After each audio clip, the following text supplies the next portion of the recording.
Hi, I'm Jon Levey with Peter Bodo for Tennis.com's U.S. Open Report. Pete, day 4, and we've got our first major casualty. Women's #1 seed, Ivanovic, goes down to qualifier Julie Qua. What happened today?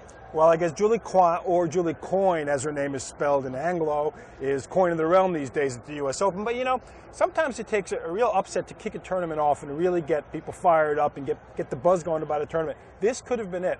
Ivanovic didn't look great in her earlier matches. She looked like she was a little bit tentative. But, you know, she took out the #1 player now, and it's a free-for-all, anybody's tournament. Pete, a lot was made before the tournament that on the men's side, the U.S. doesn't have a great chance, but we had 9 guys get to the second round. Today, Mardy Fish and James Blake both won to get to the third round. How'd you think of their play? Well, those 2 guys are clearly leading the American parade along with Andy Roddick. James Blake had Steve Darcis was well in control of the match. Darcis retired.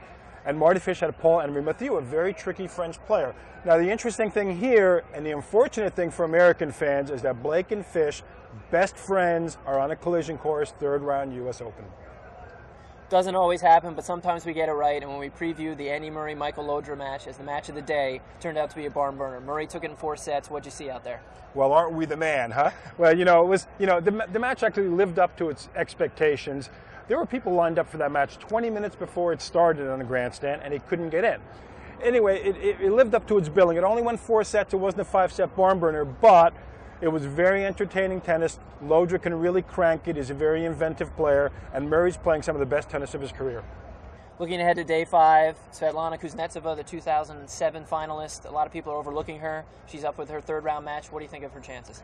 Well, you know, it's not like Svetlana hasn't set it up so that people would overlook her. She's a very inconsistent performer. She's capable of popping up. She tends to pop up and win tournaments when nobody's expecting it. Then when the pressure's on, she doesn't quite get the job done. However, with the state of the women's draw now, it really is a wide open field because Kuznetsova could really do a lot of damage. At night, we get another look at Andy Roddick, his second round match on Ash. He's playing Ernest Gulbis. Well, yeah, it's a very interesting matchup. You could sort of say that the chickens are coming home to roost for Andy because, you know, he had Fabrice Santoro, a fairly lightweight player, in his first match. Now he's got a guy who's big, physical, in some of the same ways that he is. And the interesting thing here to me is if Roddick can get close to the way Gulbis hits his ground strokes and Gulbis can approach what Roddick does with his serve, you could have a very tight, tough match. That wraps up day 4 from the National Tennis Center. I'm Jon Levey with Peter Bodo for Tennis.com's U.S. Open Report.